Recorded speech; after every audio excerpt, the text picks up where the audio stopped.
ابراہیم مشرک نہیں تھا. ابراہیم کیا تھا؟ سیدھا مسلمان تھا. پھر کیا کہا؟ لم یکن من المشرکین.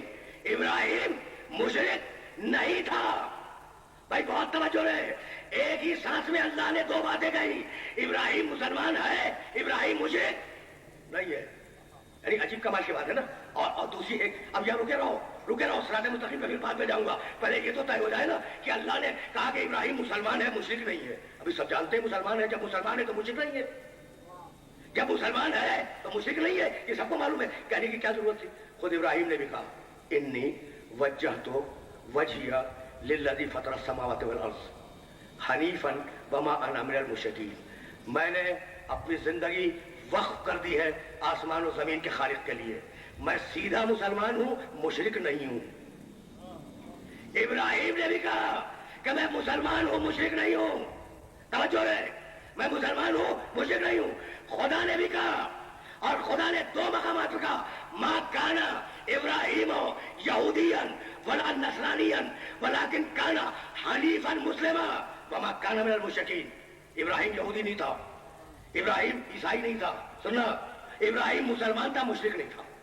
اب میں پوچھتا ہوں اس بھرے ہوئے مجمع سے کہ بھائی آپ سے اگر میں پوچھوں آپ کا دین, بھائی آپ کس مذہب پہ ہیں؟ آپ کہیں گے مسلمان.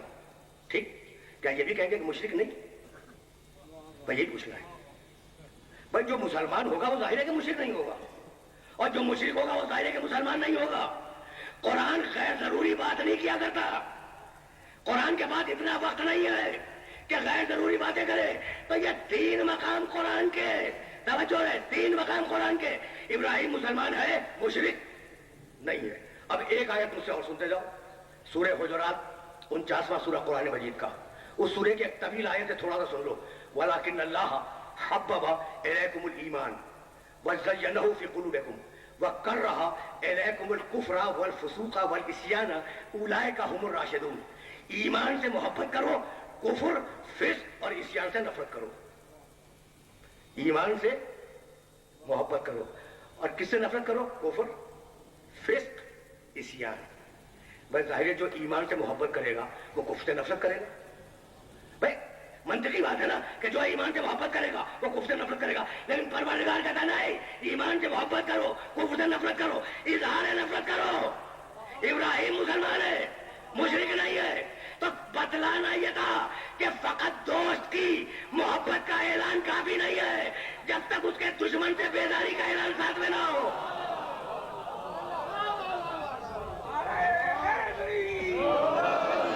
عجیب مرحلہ فکر ہے. کیا اپنے سننے والوں کو لے کے آ گیا. ان ابراہیم کانا امتن قانتا للہ حنیفا ولم یکن من المشرکین شاکرا لانعمہ.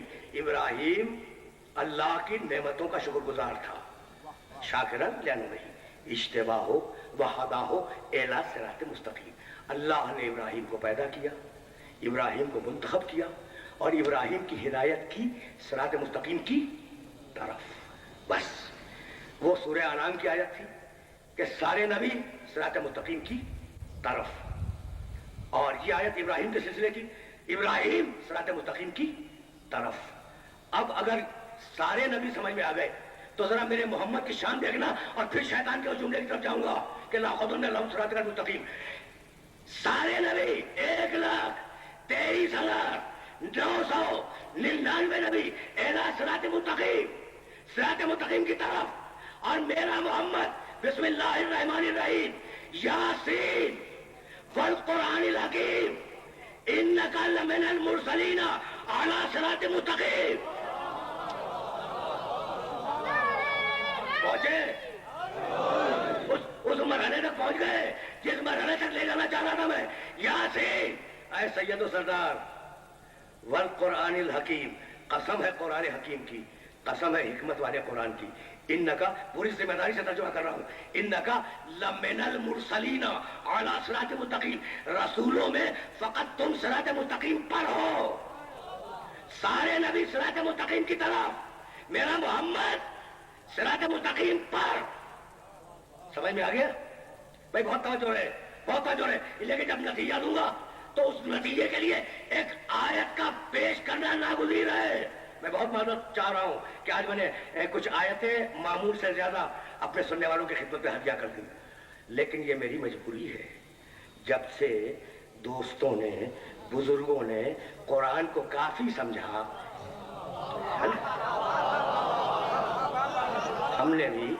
ہم نے بھی یہ طے کیا کہ ہم جب دلیل دیں گے تو قرآن ہی سے دیں گے۔ ٹھیک بھائی، بات تو سمجھ میں آ رہی ہے نا؟ تو اب سارے نبی صراط مستقیم کی طرف، محمد رسول اللہ صراط مستقیم پر، ہو گیا نا؟ اب ایک آیت اور سنتے جاؤ، ایک آیت بڑی لمبی آیت ہے اور بہت تیزی کے ساتھ اس کے ترجمے سے گزروں گا، لیکن پتہ تو چلے کوئی اور ہے، محمد کے علاوہ کوئی اور ہے صراط مستقیم پر۔ ضرب اللہ مثلا اینما یوجہہ لا یأتی بخیر هل یستوی هو ومن یأمر بالعدل وهو علی صراط مستقیم، ان پہ چھوڑا ہے جو عدل پہ قائم ہے۔ سمجھ میں آ گئی نا بات؟ اور کل میں نے آیت پڑھی یہی اسی ممبر سے، وَمَا يَعْلَمُ تَّأْوِيلَهُ إِلَّا اللَّهُ وَالرَّاسِخُونَ فِي الْعِلْمِ، علم میں ڈوبے ہوئے لوگ وہ نہیں جن کے اندر علم ہو، جو علم کے اندر ڈوبے ہوئے ہو تو دین کو اور قرآن کو بغیر محافظ کے نہیں چھوڑا۔ اور اب ایک تیسرا لفظ استعمال کیا اور کمال کا استعمال کیا، جاؤ دیکھنا سورہ محمد میں، مِنْهُمْ مَنْ يَسْتَمِعُ إِلَيْكَ حَتَّى إِذَا خَرَجُوا مِنْ عِنْدِكَ قَالُوا لِلَّذِينَ أُوتُوا الْعِلْمَ ماذا قال آنفا۔ صرف بلا تبصرہ ترجمہ کروں گا آیت کا، اور یہ آیت ہدیہ کر رہا ہوں میں، سورہ محمد بہت مشہور سورہ قرآن کا، اس کی آیت منہم، حبیب کچھ ایسے بھی ہیں، من یستمع الیک، جو تیری بات کو پوری توجہ سے سنتے ہیں، یسمعو نہیں ہے، بڑی ذمہ داری سے میں ترجمہ کر رہا ہوں، منہم من یستمع، حبیب ایسے بھی ہیں جو بات کو، تیری بات کو پوری توجہ سے سنتے ہیں، حتی اذا خرجوا من عندک، اور جب تیرے پاس سے نکل کے باہر جاتے ہیں، قالوا للذین اوتوا العلم، تو اوتوا العلم سے پوچھتے ہیں ابھی رسول کہہ کیا رہا تھا؟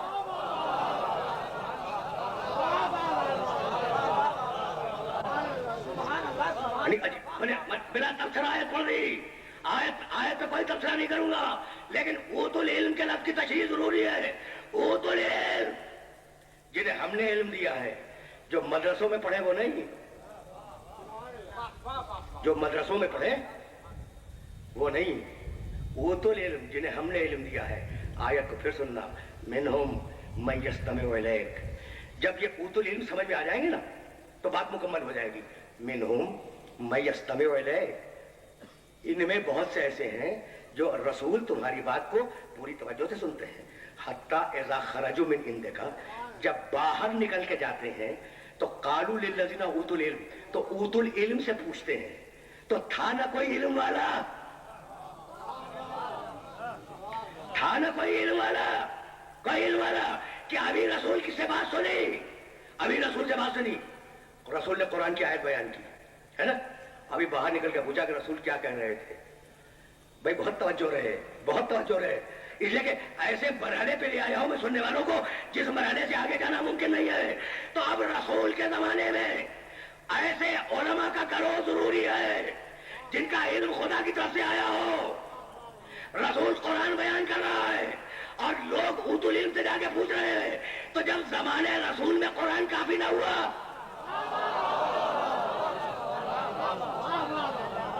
جب زمانے رسول میں قرآن کافی نہ ہوا اوتوا العلم کے بغیر، تو زمانے رسول کے بعد کیسے کافی ہو جائے گا؟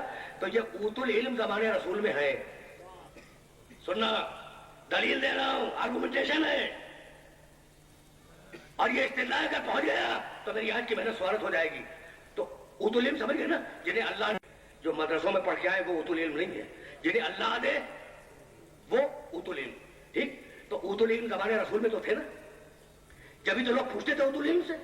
اب سننا کہاں تک گئے یہ اوتوا العلم، گئے کہاں تک؟ چلے ہیں زمانے رسول سے، اب گئے کہاں تک؟ سورہ نحل، ثم یوم القیامت یخزیہم ویقول این شرکائی الذین کنتم تشاقون فیہ قال الذین اوتوا العلم ان الخزي اليوم والسوء علی الکافرین، قیامت کے دن اللہ مشرکوں کو بڑا ذلیل کرے گا. قیامت کے دن اللہ مشرکوں کو بڑا ذلیل کرے گا اور کہے گا مشرکوں سے، کہاں گئے وہ بت جنہیں تم تراش تراش کر پوج رہے تھے میرے مقابلے پر؟ کتنے جلال میں ہے پروردگار، کتنے غضب میں ہے پروردگار. مشرکوں سے پوچھ رہا ہے کہاں گئے وہ بت جنہیں تم تراش تراش کے پوچھ رہے تھے میرے مقابلے پر. مشرک خاموش ہے.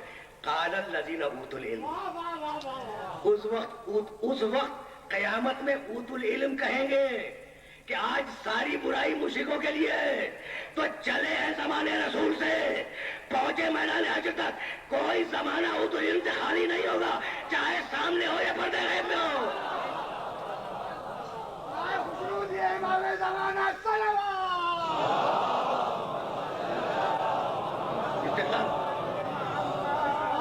استدلال پہنچ گیا نا میرے سننے والوں تک، استدلال پہنچ گیا.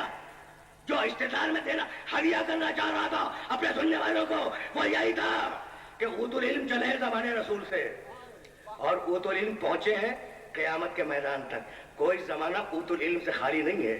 اب پوچھیں گے یہ ہے کون، لیکن ایک آیت اور سنتے جاؤ. یہ قرآن، اس کی جگہ کیا ہے؟ کاغذ لکھ لیا یہ جگہ ہے اس کی؟ نہیں. حافظہ یاد کر لیا یہ اس کی جگہ ہے؟ نہیں. بل ہوا آیات بینات فی صدور الذین اوتوا العلم. قرآن کاغذ پہ نہیں ہے، قرآن حافظوں کے حافظے میں نہیں ہے، قرآن اوتوا العلم کے سینوں میں ہے. تو کچھ ایسے اوتوا العلم، کچھ ایسے لوگ ہیں جن کے سینوں میں قرآن ہے. اب ان لوگوں کو کہاں تلاش کرے؟ تو کوفے کے ممبر سے سننا. علی نے کہا سلونی، پوچھو مجھ سے جو پوچھنا چاہتے ہو پوچھو. ایک شخص اٹھ کے کھڑا ہو گیا اور کہنے لگا پہلا سوال تو یہی ہے کہ یا علی تم سے کیوں پوچھے، کسی اور سے جا کے پوچھ لیں گے. تو ایک مرتبہ انگوٹھے نے اشارہ کیا سینے کا کہ ان علم القرآن ہاؤنا، قرآن کا علم اس سینے میں ہے کہیں اور نہیں ہے. بس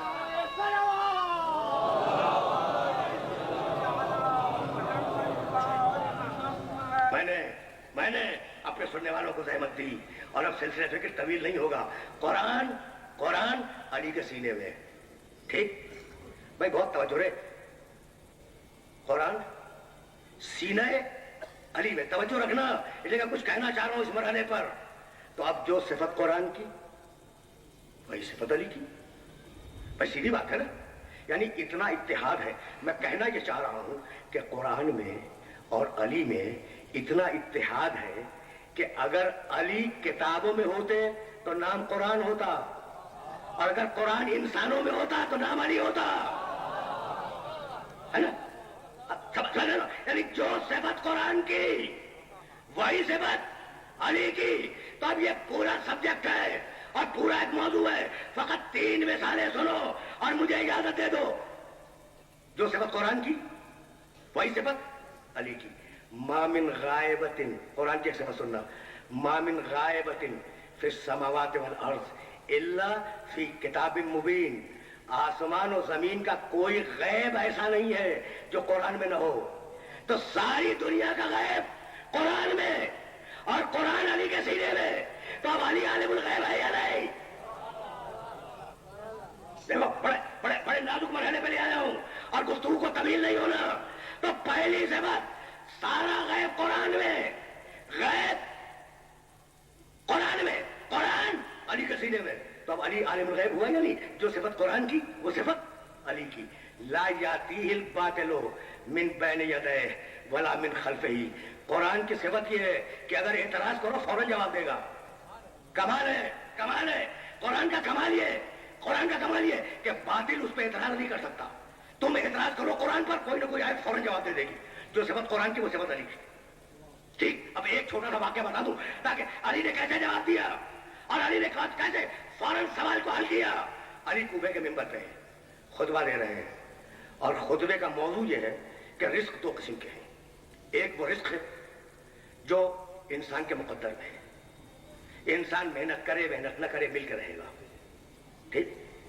ایک وہ رزق ہے جو فقط محنت پر ہے، محنت کرو گے ملے گا، محنت نہیں کرو گے نہیں ملے گا. رزق محتوم، رزق غیر محتوم. بھائی سننا، لیکن خدا کی قسم علی ہی جواب دے سکتے تھے، کسی اور کے بس کی بات نہیں ہے. بات کو مکمل کرنے جا رہا ہوں. تو جو صفت قرآن کی وہی صفت علی کی. علی کنویں کے ممبر سے خطبہ دے رہے ہیں اور کہنے لگے کہ تم کو جو رزق مل رہا ہے اس کی دو قسمیں ہیں. ایک وہ ہے کہ محنت کرتے ہو ملتا ہے، محنت نہیں کرو گے نہیں ملے گا. اور دوسری قسم وہ ہے کہ اگر اللہ نے مقدر میں لکھ دیا ہے تو ضرور مل کے رہے گا، چاہے محنت کرو چاہے محنت نہ کرو. سنو، ایک نے دوسرے کو دیکھا، سننے والوں میں سے ایک نے دوسرے کو دیکھا، کہا آج میں علی کو رسوا کر دوں. دیکھو ایسے بھی تھے، آج میں علی کو رسوا کر دوں. اس نے کہا کہ بھئی اس سے بہتر بات کیا ہو. وہ اٹھ کے کھڑا ہو گیا پہلا والا. یہ مسجد کوفہ کا واقعہ ہے.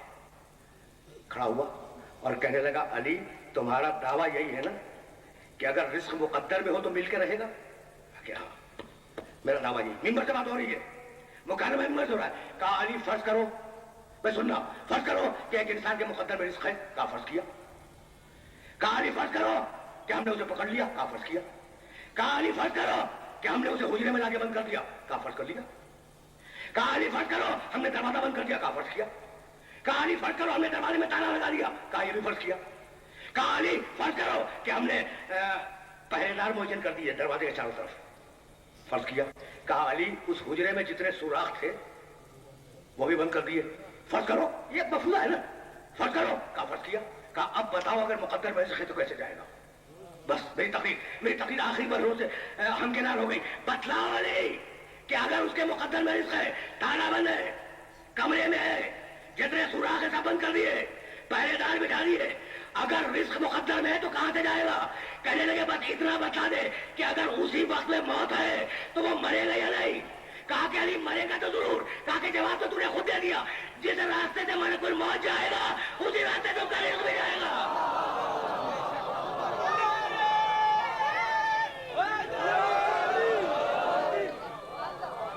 بس تقریر تمام ہو گئی.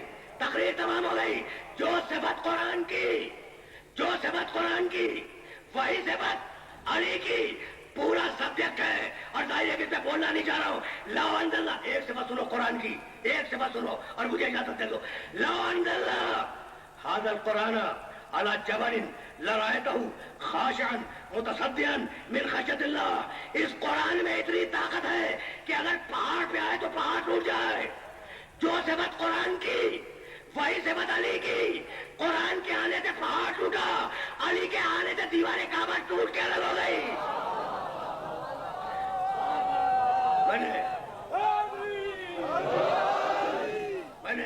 میں نے اپنے سننے والوں کو زحمت دی.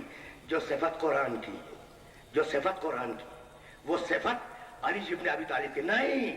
جو صفت قرآن کی وہ صفت اوت العلم کی. بہت زیادہ زحمت نہیں دوں گا، یعنی پورا گروہ ہے، فقط علی نہیں.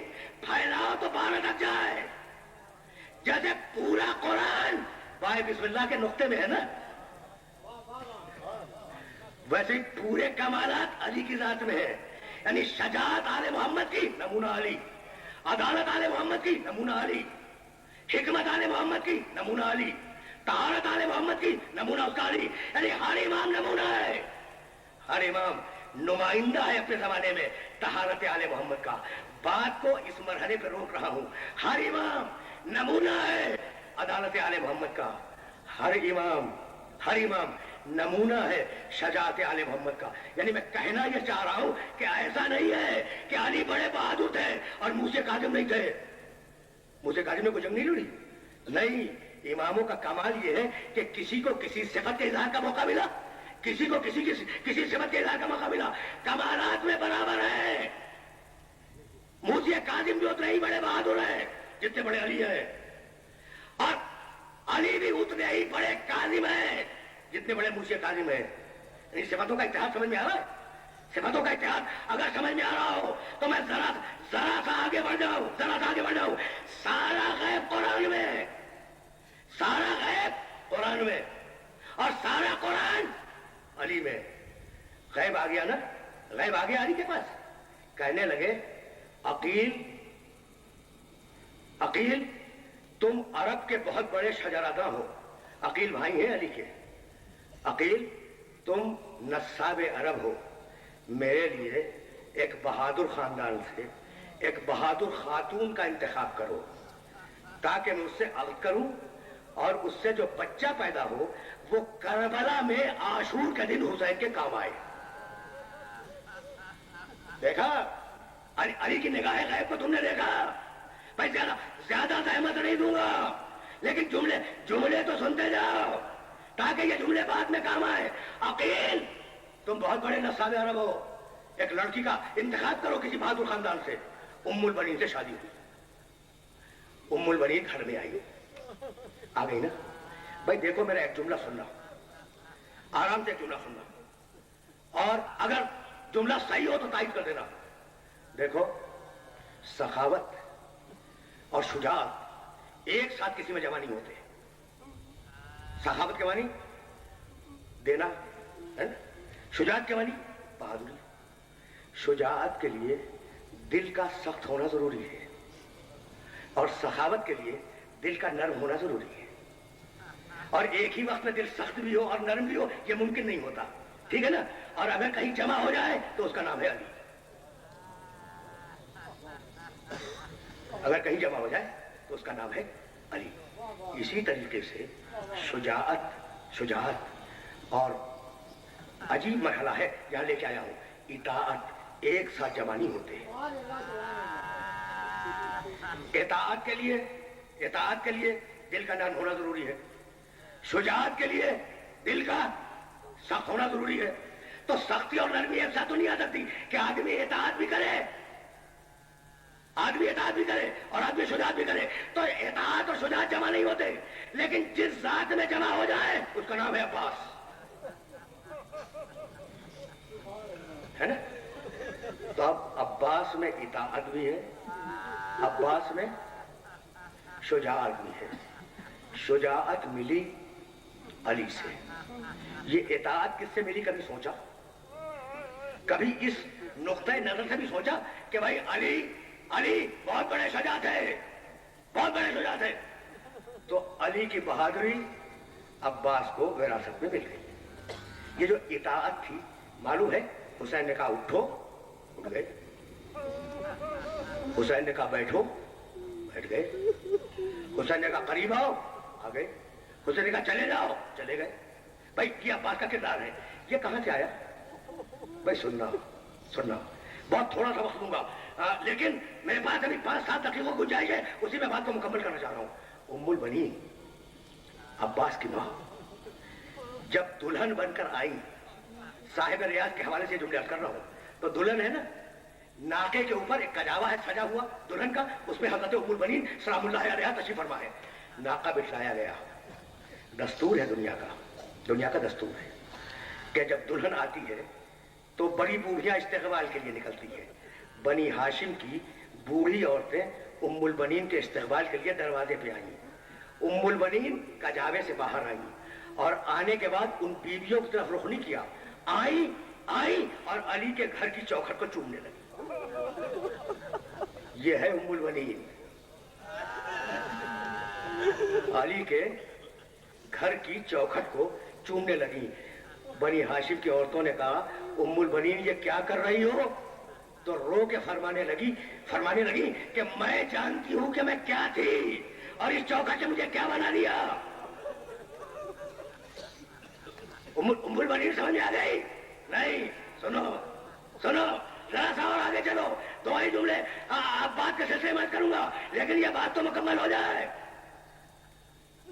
علی کے گھر کے دروازے کے بعد ایک آنگن تھا، اس آنگن میں زنان بنی ہاشم نے ایک فرش بچھایا تھا، اس پر ایک مسند رکھا تھا، گاؤں تکیا، کہ جب دلہن آئے گی تو اس مسند پہ بیٹھے گی۔ اب بنی ہاشم کی عورتوں نے دیکھا کہ ام البنین گھر کے آنگن میں آئی، آنے کے بعد ایک مرتبہ پیشانی مٹی پہ رکھ دی۔ بنی ہاشم کی عورتیں دیکھ رہی ہیں، اب پیشانی رکھ کے سجدہ کر کے کہنے لگی مالک پروردگار، میں تیرا شکر ادا نہیں کر سکتی کہ تو نے میرے رہنے کے لیے وہ گھر منتخب کیا ہے جس میں کبھی میری شہزادی فاطمہ رہا کرتی تھی۔